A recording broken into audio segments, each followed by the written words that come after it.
Irmãos, boa noite. Nós estamos dando início à nossa reunião dessa noite, domingo, dia 27 de junho, novamente na forma do vídeo, porque novamente nós tivemos o horário de transição, ou horário de andar pelas ruas da cidade restrito até às 19 horas. Não sabemos até quando, a promessa é que dia 30 agora vão fazer uma avaliação, porém, aquele que é crente no Senhor Jesus Cristo acaba se frustrando porque o dia de domingo é o dia em que nós nos reunimos como igreja e quem não pode vir na escola dominical não tem a oportunidade também de participar no culto à noite. Porém, eu creio que Deus ele está no controle, nada foge do seu controle e há alguma lição, algum aprendizado por trás de tudo isso.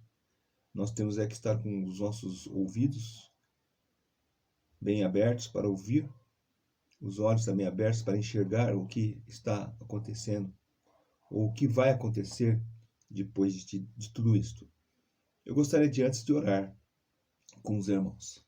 Senhor Deus, obrigado por esse dia de domingo, o primeiro dia da semana, quando estamos reunidos em nome do Senhor Jesus Cristo, e não há melhor coisa a fazer do que o teu povo no primeiro dia da semana, iniciar a semana meditando na tua palavra. E para isso pedimos que o teu Santo Espírito venha falar aos nossos corações. O Senhor possa nos usar como instrumento e possa falar no coração de cada um de nós. Em nome de Jesus. Amém. Irmão, o título dessa mensagem é uma mensagem que eu gostaria de ter transmitido ela pessoalmente, mas depois pensando a respeito, é bom que ela fica na internet, aí pessoas talvez que nós nem conhecemos vão poder ouvir e meditar a respeito desse assunto, que é o título A Morte da Morte da Morte.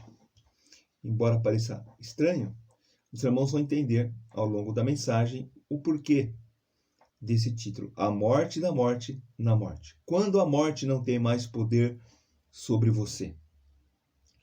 Parece que a primeira palavra que ouvimos quando acordamos nesses últimos 18 meses é morte.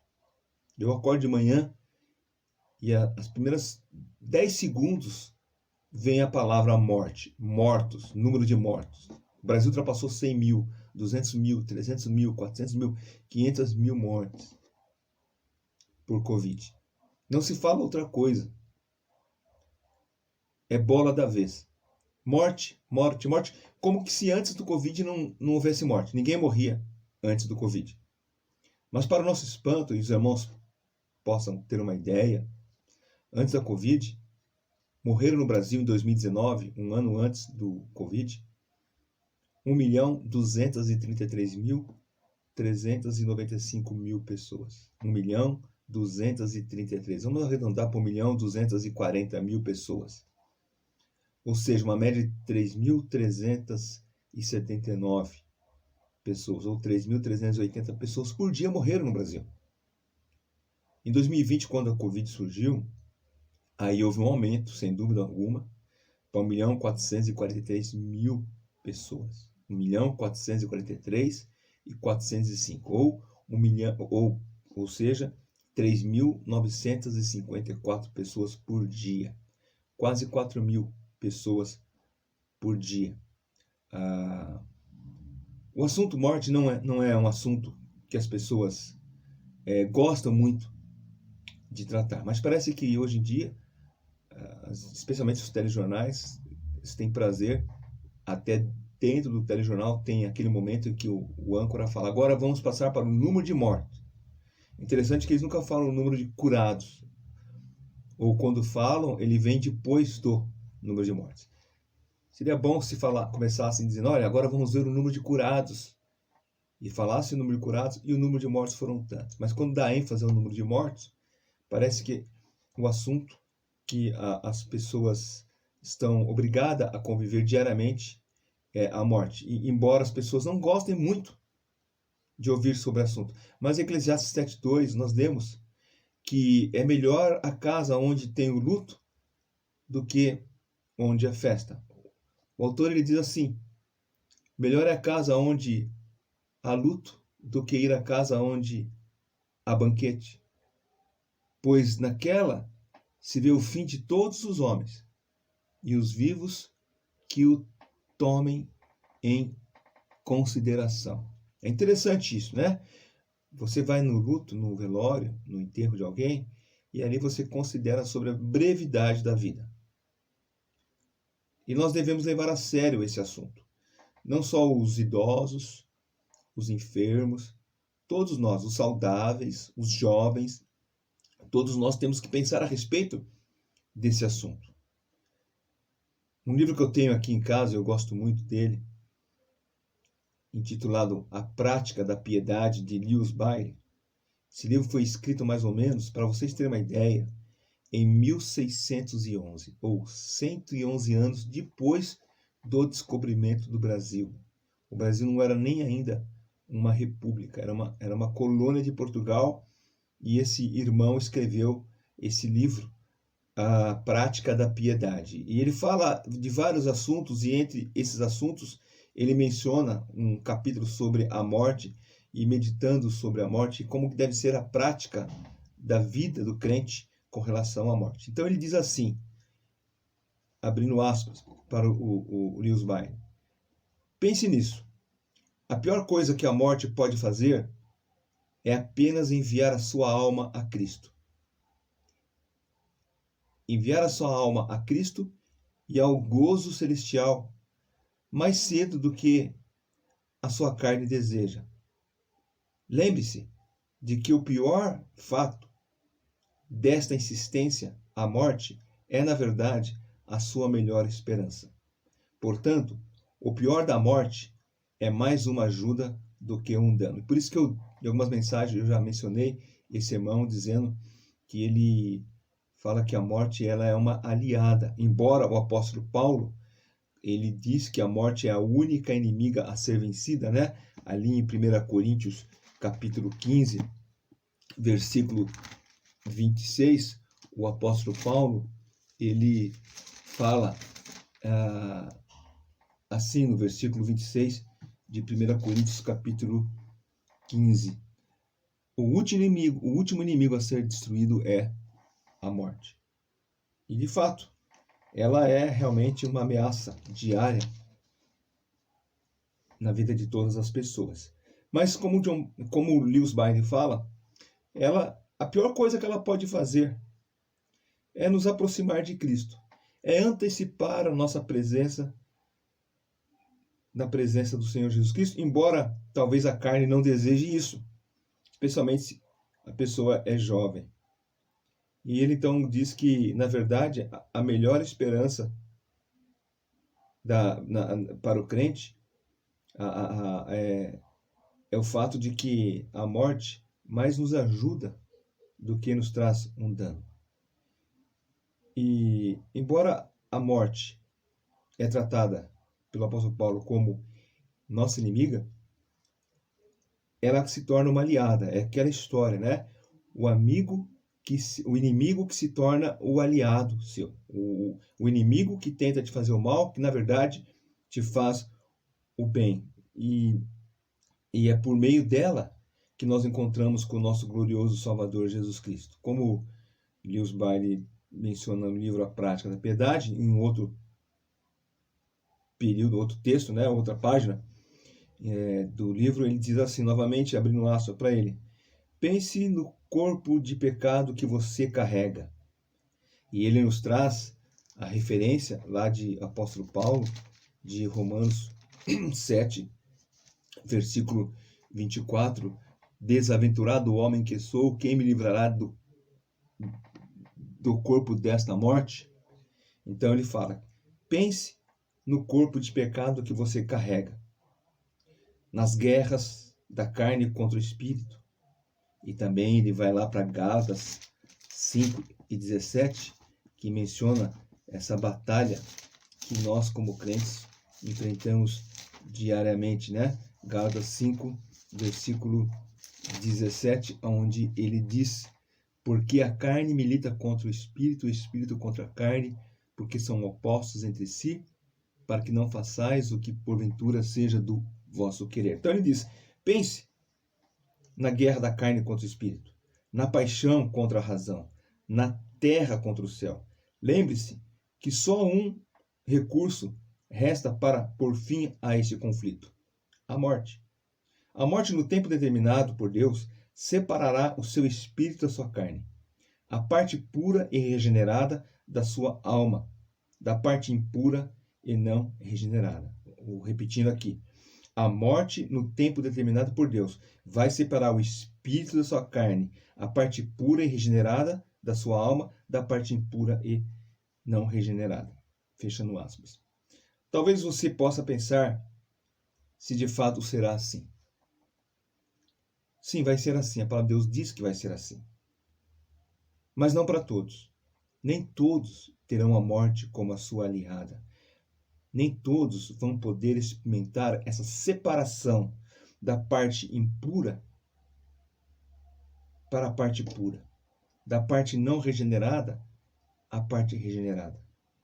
Nem todos terão a experiência de ter essa guerra travada entre espírito e carne terminada com a vitória do espírito. Para alguns, a morte virá como o servo que leva à casa do Pai eterno. Para outros, a morte virá como o carrasco que o lançará nas masmorras eternas do inferno. Há uma diferença. Enquanto o servo levará o Filho de Deus para a casa do Pai eterno, porque ele confiou na obra de Jesus Cristo, o incrédulo será conduzido pelo carrasco nas masmorras eternas do inferno. O fato é que a morte virá para a maioria, salvo aquele ou aquela geração que passará pelo arrebatamento. A maioria das pessoas vão experimentar a morte. E esse é um assunto comum a todos os homens. Um dia, todos passarão pela morte. Eu costumo brincar, às vezes as pessoas falam assim, que a única certeza da vida é a morte, né? E outros falam assim, não, para tudo tem uma solução, apenas para a morte que não. Então eu falo, bom, para isto Jesus já deu um resultado, já deu uma solução, né? Já resolveu o problema. Então até mesmo para a morte existe solução. Foi Jesus Cristo que solucionou o problema da morte. Mas, como eu estava dizendo, a maioria não vai experimentar o arrebatamento, e sim a morte. Cálculos feitos dizem que pelo mundo já se passaram 107 bilhões de pessoas. Hoje somos cerca de 8 bilhões. Então a pergunta é, para onde foram essas 99 bilhões de almas? Para onde foram essas almas que já pereceram? Levando em conta que o homem está ordenado morrer uma única vez, conforme o autor de Hebreus 9, 27 nos informa, onde estão todas essas almas que já passaram por este mundo? Embora as pessoas estranhamente evitam qualquer pensamento sobre a morte, ninguém fala a respeito, ninguém conversa a respeito da morte com prazer, né? Não é uma conversa agradável. O fato é que ela é tão real e tão próxima de nós, e apesar de parecer mórbido falar sobre ela, devemos considerar esse assunto não apenas em funerais ocasionalmente, mas meditar sobre ela frequentemente. A primeira verdade que devemos destacar sobre a morte é que a morte não é um erro. A morte não é um acidente. A morte não é algo que saiu do plano de Deus. A morte faz parte do plano de Deus.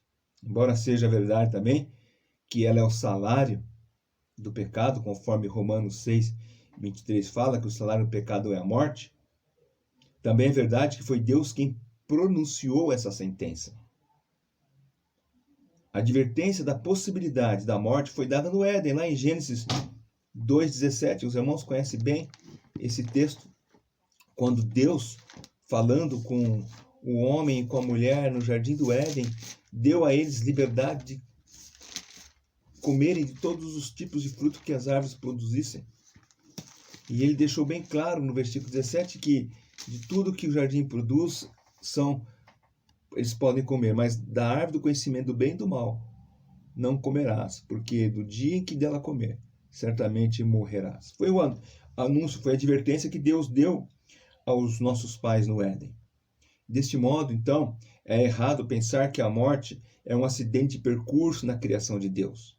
Deus criou o mundo, de repente a morte apareceu e Deus foi pego de surpresa. Não, Deus avisou aos nossos pais, Adão e Eva, que a morte viria e que a morte passaria a todos aqueles que, a partir do momento que eles desobedecessem a palavra de Deus, fossem, então,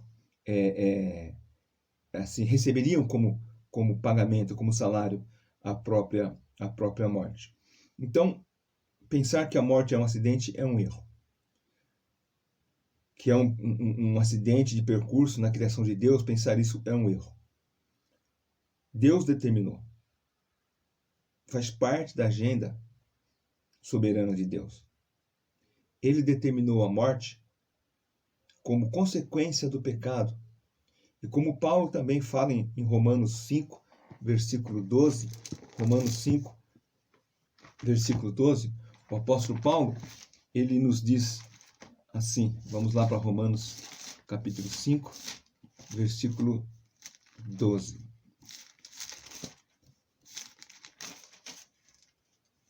Portanto, assim como por um só homem entrou o pecado no mundo, e pelo pecado a morte, assim também a morte passou a todos os homens, porque todos pecaram. Então, note que na palavra de Deus nós temos aqui a clareza do assunto da morte. Por que a morte entrou no mundo? Porque o homem pecou. Porque o homem desobedeceu a palavra de Deus. E a consequência foi que a morte passou a todos nós. Considerar a morte como algo normal e necessário, dado ao fato de que ela entrou no mundo pelo pecado, é essencial para uma compreensão adequada da própria vida. Agora, é incorreto encarar a morte como acidente ou tragédia. Pensar que a morte ela entrou de intruso na história da humanidade. Não. Ela foi mencionada por Deus. Deus disse: a alma, assim que você comer do fruto do conhecimento do bem e do mal, você morrerá. E a palavra de Deus também diz que a alma que pecar, essa morrerá. Toda alma peca. Toda alma é pecadora. E por isso toda alma morrerá. Não há como escapar disto. A segunda verdade, ou em segundo lugar, a morte, ela é a separação ou a cessação da existência entre as pessoas que estão vivas, pessoas que se comunicam, daquelas que ficam inertes. É a separação da existência. Na Bíblia, nós temos mencionado 3 tipos de morte. A morte física, que é essa que eu acabei de mencionar, acontece quando todos nós deixamos de respirar. Então é a separação, não apenas dos vivos para com os mortos, mas é a separação do corpo da pessoa à sua alma. Quando uma pessoa morre, o corpo fica ali com suas partes todas intactas. O corpo, o sangue, os ossos, os músculos, os nervos. Se uma pessoa morre, salvo um acidente trágico, você enterra a pessoa com o corpo completo. Não há uma...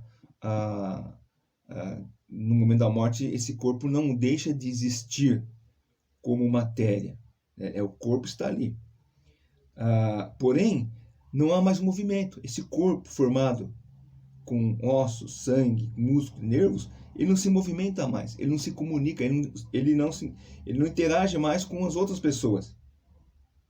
Então, não há mais uma interação com as pessoas. Na realidade, o corpo está ali, mas a pessoa não está mais ali.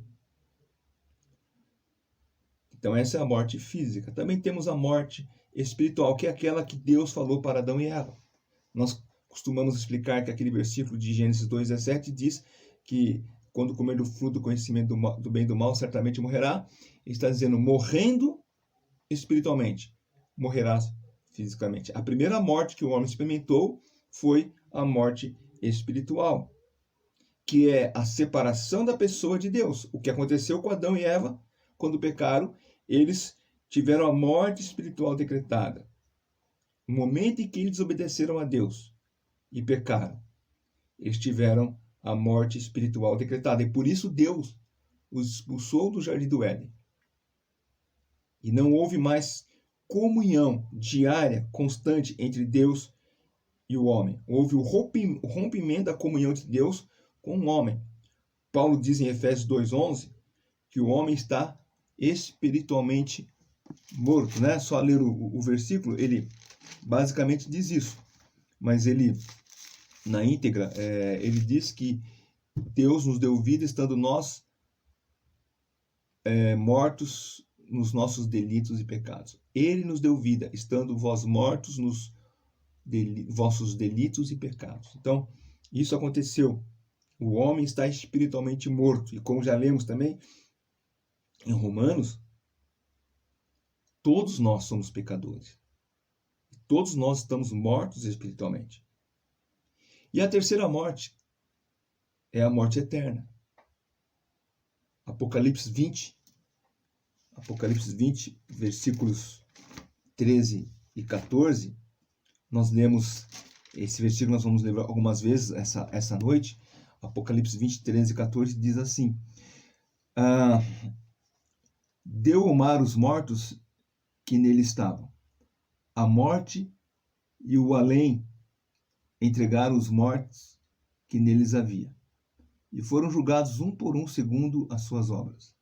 Então a morte e o inferno foram lançados para dentro do lago do fogo. Esta é a segunda morte, o lago do fogo. Então, essa morte é a morte eterna. É a morte que a punição eterna que será lançar a pessoa no lago do fogo. Lugar geralmente que nós chamamos de inferno, né? Porém, como o versículo que acabamos de ler, até mesmo o inferno será lançado no lago do fogo. Na verdade, quando ele diz assim, então a morte e o inferno, lemos como Hades. No versículo anterior, quando diz a morte e o além, é a mesma palavrinha, é Hades. Nós vamos ver daqui a pouco o significado disto. Então, essa morte, a morte eterna, aonde as pessoas serão lançadas no lago do fogo, o inferno e as pessoas serão lançadas no lago do fogo. E esta aqui é a separação em termos eternos. Uma exclusão infinita, não apenas de Deus, mas de todos aqueles que confiaram no sangue do Cordeiro. Quando uma pessoa morre fisicamente e é crente no Senhor Jesus Cristo, nós temos a plena convicção de que nós o veremos novamente. Nós vamos encontrá-lo novamente na eternidade. Mas quando uma pessoa morre sem a certeza, sem a convicção, desprezando a obra do Senhor Jesus Cristo, então nós não podemos, de forma alguma, imaginar encontrar essa pessoa ali, se ela realmente não confessou Cristo. E não estou dizendo que ela tenha feito isso para nós, né? A confessar Cristo como Salvador é uma coisa de foro íntimo, e ela vai revelar que conheceu a Jesus Cristo por meio da sua vida. Mas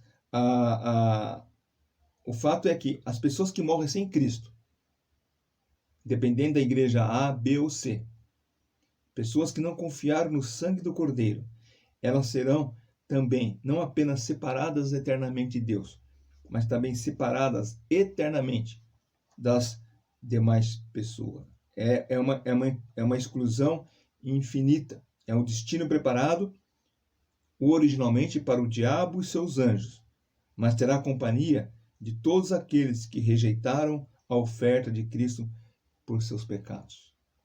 Essa é a terceira e mais cruel das mortes.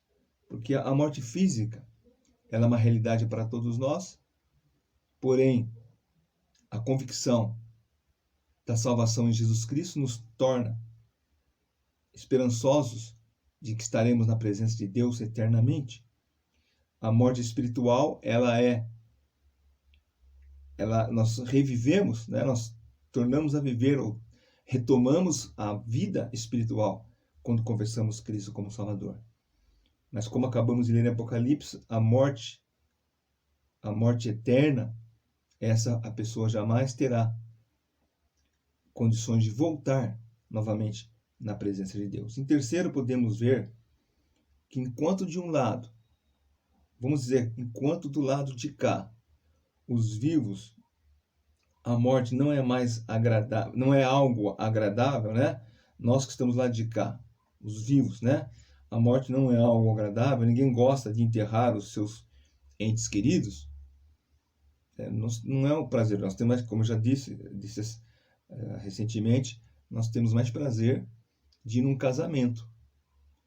Mas a morte, como lemos também em Eclesiastes, é melhor você ir lá, porque lá você reflete a respeito da realidade da morte. Mas o fato é que ninguém gosta de estar indo num velório, ninguém gosta de enterrar os seus entes queridos. O corpo está ali, mas a vida se foi. Mas do lado de lá, dos que foram, o que de fato acontece? Os que estão enterrando seus entes queridos vão ter dias de tristeza, vão chorar, depois a vida toma o seu rumo, entra na rotina, ocasionalmente em datas específicas, especiais, nós lembramos dos que partiram, ficamos tristes de fato, mas temos novamente momentos de alegria. Mas os que morreram, e é isso que nós queremos saber, e imediatamente após a morte, enquanto os vivos estão ali chorando, o que acontecerá com aquele que está ali deitado no caixão? Muitos dirão que tal pessoa descansou, deixou de sofrer, que passou desta para melhor. Mas o que de fato acontece com aqueles que morrem? Em poucas palavras, vamos considerar o que a Bíblia diz a respeito desse tão importante assunto. Talvez a melhor ilustração para falarmos sobre este assunto é o texto de Lucas, capítulo 16, versículo 19 a 31, um texto também muito conhecido, um texto que nós temos intimidade com ele, que é a história do rico e Lázaro. Então, Lucas 16, vamos ler os versículos 19 até o final do capítulo, que é o versículo 31. Ora, diz assim o Senhor Jesus Cristo: ora, havia certo homem rico, que se vestia de púrpura e de linho finíssimo, e que todos os dias se regalava esplendidamente. Havia também certo homem mendigo, chamado Lázaro, coberto de chagas, que jazia à porta daquele, e desejava alimentar-se das migalhas que caíam da mesa do rico. E até os cães vinham lamber-lhe as úlceras. Aconteceu morrer o mendigo e ser levado pelos anjos para o seio de Abraão. Morreu também o rico e foi sepultado. No inferno, estando em tormentos, levantou os olhos e viu ao longe a Abraão e Lázaro no seu seio. Então, clamando, disse: Pai Abraão, tem misericórdia de mim, e manda a Lázaro que molhe a sua ponta do dedo e me refresque a língua, porque estou atormentado nesta chama.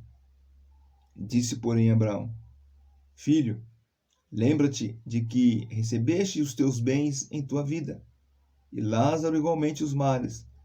Agora, porém, aqui ele está consolado, tu em tormentos. E além de tudo, está posto entre nós um grande abismo, de sorte que os que querem passar daqui para vós outros não podem, nem os de lá passar para nós. Então replicou: Pai, eu te imploro que mandes a minha casa paterna. Eu tenho 5 irmãos, para que deem testemunho, a fim de que não venham também para esse lugar de tormento. Respondeu Abraão: Eles têm Moisés, os profetas, ouçam-nos. Mas ele insistiu: Não, pai Abraão. Se alguém dentre os mortos for ter com eles, arrepender-se-ão. Abraão, porém, lhe respondeu: Se não ouvem a Moisés e os profetas, tampouco se deixarão persuadir, ainda que ressuscite alguém dentre os mortos. Como eu disse, é um texto bastante conhecido, né? Nós temos bastante intimidade com esses versículos, conhecido como a história de Rick e Lázaro. Muita gente considera uma parábola, uma história fictícia, mas eu considero uma história verídica contada pelo Senhor Jesus Cristo, uma história que fala a respeito de dois homens, duas vidas. Uma que desfrutou dos melhores frutos que a terra poderia dar, das melhores coisas que o mundo poderia oferecer, e outro teve uma vida de miséria, uma vida miserável ao ponto de que seu nome virou adjetivo para lepra, né? Quando um leproso, as pessoas chamam de lazarento. Eu sou de São Paulo e quando cheguei em Campinas eu descobri que essa era uma palavra muito ofensiva. Os campineiros não usavam esse termo, lazarento, mas o fato é que Lázaro virou adjetivo para a sua doença, né? Suas chagas viraram adjetivo para uma pessoa leprosa. E a história conta que ambos morreram. Um teve um funeral pomposo, funeral digno de um homem rico, mas Lázaro, dada a condição, provavelmente foi jogado numa vala comum fora da cidade. Porém, enquanto o corpo de um estava sendo velado e honrado pelos seus parentes, e o outro estava sendo jogado num buraco qualquer, lá no paraíso, Lázaro gozava da comunhão de Abraão, e o outro estava já em tormentos. Ao contrário daqui da terra, a vida após a morte, o que sofreu na terra passou a gozar de paz e alegria. E o rico, que gozou na terra todos os benefícios que o dinheiro podia trazer, passou a ter tormento infernal. Foram duas vidas, dois distintos. Mas o que chama a atenção aqui, como que eu gostaria de destacar aos irmãos, é o destino final, na verdade, de ambos. Aqui nós vemos que o inferno é o destino final, que na verdade a palavra não é inferno, mas é Hades, tanto para a seio de Abraão como o inferno, é a mesma palavra Hades, é uma palavra grega equivalente a Sheol, lugar onde os mortos vão. Até então, todos que morreram até aquele momento e até antes da ressurreição de Cristo, todos que morreram eram levados ou para o lado dos justos, chamado paraíso, ou para o lado de tormento, que é chamado aqui, nesse caso, foi traduzido como inferno, mas é lugar de tormento. Os justos e os ímpios estão separados por um abismo, tornando impossível a passagem de um lado para o outro, conforme o Senhor Jesus Cristo mesmo menciona nessa história. Então, quando o Senhor Jesus Cristo morreu e ressuscitou, ele levou todos os justos mortos e o próprio paraíso ele levou para a presença de Deus. Ele levou para o céu. Desde então, o paraíso e céu acabam se tornando sinônimos, né? Usamos o mesmo termo. O crente quando morre vai para onde? Ele vai para o céu. É o que nós usamos. E ali em Efésios capítulo 4, versículo 8 a 10, o apóstolo Paulo ele nos traz essa informação do que o Senhor Jesus Cristo fez por nós naquele momento em que ele ressuscitou. Diz assim, e por isso diz, Efésios 4, 8, por isso diz, quando ele subiu às alturas, levou o cativo ao cativeiro e concedeu dons aos homens. Ora, o que quer dizer subiu, senão também havia descido até as regiões inferiores da terra? Aquele que desceu é também o mesmo que subiu acima de todos os céus para encher todas as coisas. E ainda 2 Coríntios 12, versículo 4, o apóstolo Paulo contando aquela experiência dele, mas ele usa uma terceira pessoa, né, do sonho que ele teve de estar indo, né, sendo arrebatado para o céu, e ele até fala que, na verdade, não sabe se era um sonho ou não, se ele estava no corpo ou não, mas ele diz no versículo 4, foi arrebatado ao paraíso. Então essa palavrinha paraíso que chama a atenção, e ouviu palavras inefáveis, nas quais não é lícito ao homem referir. Então os mortos, ímpios, eles permanecem no Sheol inferior, aguardando o julgamento. Aquele que nós lemos em Apocalipse capítulo 20, versículo 13 e 14. Jesus Cristo levou consigo como cativos o que estavam no cativeiro. Cativo porque ele pagou o preço do resgate. com o próprio sangue. 1 Pedro, versículos 18 e 20 do capítulo 1, fala que o Senhor Jesus pagou com seu próprio sangue o preço dos nossos pecados, né? Então, só para lermos a referência, sabendo que não foi mediante coisas corruptíveis como prata ou ouro, que fosse resgatado o vosso fútil procedimento que vossos pais vos negaram, mas pelo precioso sangue como de cordeiro, sem defeito e sem mácula, o sangue de Cristo. Então, pelo sangue de Cristo é que nós fomos comprados. Ele levou os cativeiros, aqueles que estavam ali no seio de Abraão, no Sheol, no Hades, agora é levado para a presença de Deus. Quando Cristo ressuscitou, ele transportou os cativos do seio de Abraão ou paraíso para estar com ele desde já. O que eu quero chamar a atenção aqui, voltando para o texto de Lucas, é o fato de que ambos após a morte estavam conscientes. Seus corpos, enquanto estavam inertes, gelados, Lázaro estava sendo consolado e o rico estava em tormento. Enquanto o rico em casa tinha prazeres e agora está em tormento, Lázaro, que experimentou uma vida de desespero, de desgraça, agora ele está numa nova morada, muito diferente daquela posição dolorosa, desprezada na terra. O texto diz que está no seio de Abraão ou paraíso. Como o rico também estava consciente, os olhos dele puderam ver Lázaro à distância. Ao levantar os olhos, ele contemplou Lázaro, e seu tormento era tão grande que para ele um bocado de água que molhasse a ponta da sua língua era suficiente para refrescar. Porém, como o texto diz, para seu desespero, é impossível, mesmo que por um segundo alguém que está do lado passar para o outro. Quem está do lado do paraíso não tem nem motivo para ir para o lado de tormento. E quem está do lado do tormento, por mais que gostaria de ir para o lado do paraíso, ele não tem como passar. Não há uma segunda oportunidade para que a pessoa possa resolver a sua questão depois da morte. As situações aconteceram imediatamente após a morte. Quando Lázaro morreu e quando o rico morreu, imediatamente um foi para o tormento, outro foi para o seio de Abraão. Não há um período de sono da alma ou aniquilamento da mesma, deixa de existir, não. Imediatamente, a pessoa ao morrer, ela conscientemente saberá que está ou no paraíso, na presença de Deus, ou no lugar de tormento. Não há também um período de adaptação ou um local aonde você expurga os seus pecados a fim de poder entrar na presença de Deus. A transição da esfera terrena para a espiritual, ela é imediata e irrevogável. Não há como você ir para o outro lado depois da morte. Irmãos, essa mensagem que eu falo a respeito da morte, eu quero trazer com essa mensagem o seguinte fato. E isso é real. Existem dois destinos para os que morrem.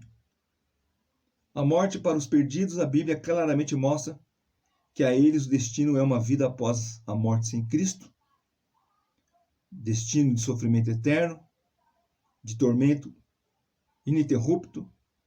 Basta lermos Marcos 9, 42 a 48 e novamente Apocalipse 20, nós vamos ler de novo os versículos anteriores, o versículo 11, mas Marcos capítulo 9, versículo 42 a 48, diz que assim: e quem fizer tropeçar um desses pequeninos crentes, melhor lhe fora que se pusesse um pescoço uma grande pedra de moinho e fosse lançado ao mar. Se tua mão te faz tropeçar, corta. Melhor é entrar maneta na vida do que, tendo as duas mãos, ir para o inferno, para o fogo inextinguível, onde não lhes morre o verme, nem o fogo se apaga. E a mesma coisa ele fala para o pé, e ele dá ênfase novamente que é lançado no inferno, onde não morre nem o verme, o fogo não se apaga, versículo 46, né? E 47 ele fala dos olhos, e novamente no 48 ele reafirma onde não lhe morre o verme e o fogo não se apaga. Esse é o destino daqueles que morrem sem Cristo. Em Apocalipse capítulo 20, os versículos anteriores que nós lemos, vamos ler o versículo 11 e agora 11 e 12, completando com o 13, 14 e 15, mas ali nós lemos essa passagem assim, versículo 11: vi um grande trono branco e aquele que nele se assenta, cuja presença fugiram a terra e o céu, e não se achou lugar para eles. Vi também os mortos, os grandes e os pequenos, postos em pé diante do trono. Então se abriram livros, ainda outro livro, o livro da vida foi aberto. Eis os mortos foram julgados segundo as suas obras, conforme se achava escrito nos livros.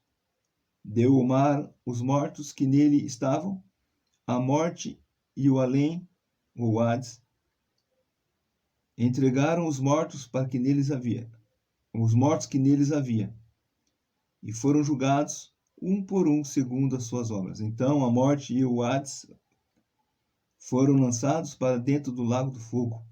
Esta é a segunda morte, o lago do fogo.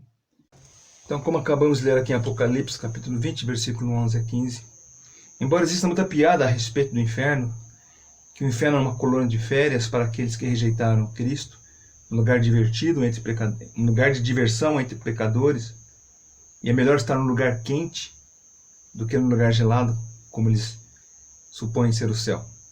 Mas a verdade é que o inferno é um lugar de tormento. A única companhia do ocupante será a sua memória, que o lembrará diariamente a respeito dos seus pecados. Ele recordará continuamente de que um dia ouviu do Evangelho de Jesus Cristo, mas rejeitou. E que ele só está ali porque quando Deus ofereceu a ele a oferta dos seus pecados, em Jesus Cristo, a sua resposta foi não. A morte dos justos é a bênção da comunhão eterna com Deus. Enquanto o ímpio estará em tormento, isolado, o crente, o Filho de Deus, estará em comunhão, não apenas com Deus, mas com todos aqueles que confessaram em Jesus Cristo como seu Salvador. Quando o Filho de Deus passar pela morte, como diz Newsby, ele apenas antecipará o gozo eterno. O resultado é instantâneo, morreu e imediatamente estará com Cristo. Como o Senhor Jesus Cristo falou para o ladrão na cruz, hoje mesmo estará comigo no paraíso.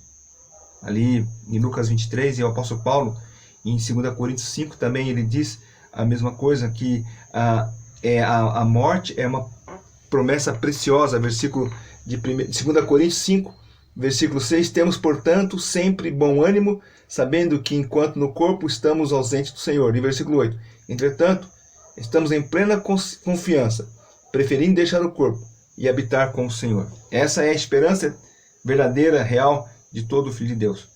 Basicamente, esse é o grande contraste entre o ímpio e o justo.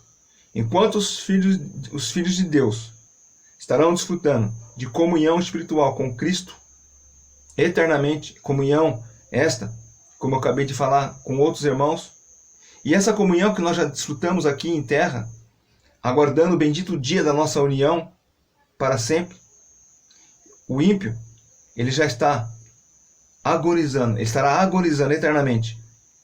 Enquanto ele goza dos prazeres em vida, quando morrer, ele gozará de tormento eterno.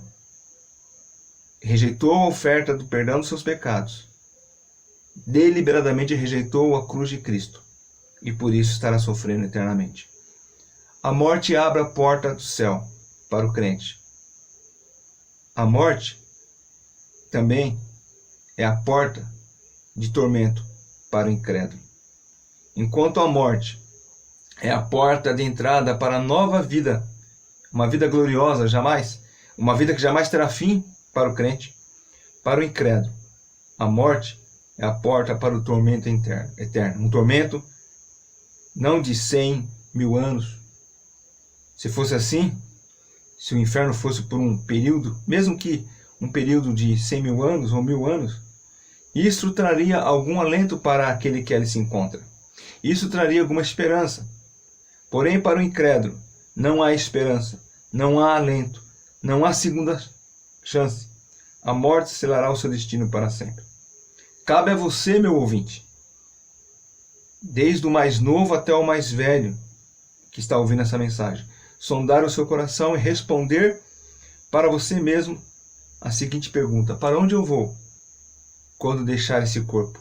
Para onde eu vou quando eu morrer? Para onde eu vou quando deixar de respirar aqui nesse mundo? Deus providenciou em Jesus Cristo a solução para que você possa responder para você mesmo essa resposta. Deus não terceirizou a resposta, Ele deixou para que você respondesse. Procrastinar, deixar lá para frente, já é uma resposta a essa pergunta. Não espere nem mais um minuto. Confie em Jesus Cristo, em sua vida, nesse momento. Entregue a Ele a sua vida, para que você possa desfrutar, não no futuro, mas desde já, da certeza de uma vida plena e eterna com o nosso Salvador. Que Deus te abençoe. Que Deus possa fazer com que você medite essa noite a respeito desse assunto.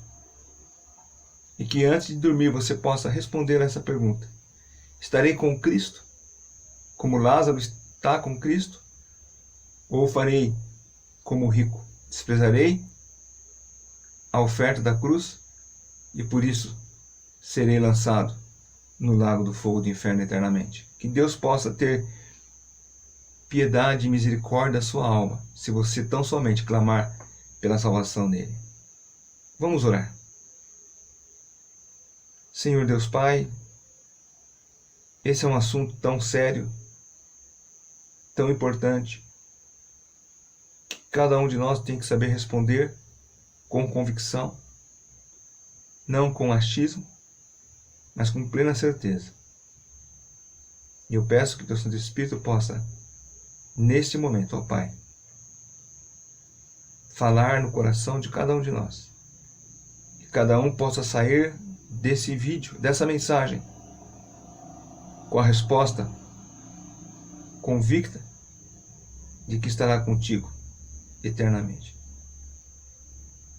Use da Tua graça para alcançar aqueles que ainda estão em dúvidas, para que possam ter certeza da comunhão eterna com Jesus Cristo. Abençoe a semana que vamos começar, ó Pai. Ajuda-nos a viver para a Tua glória. Em nome de Jesus. Amém.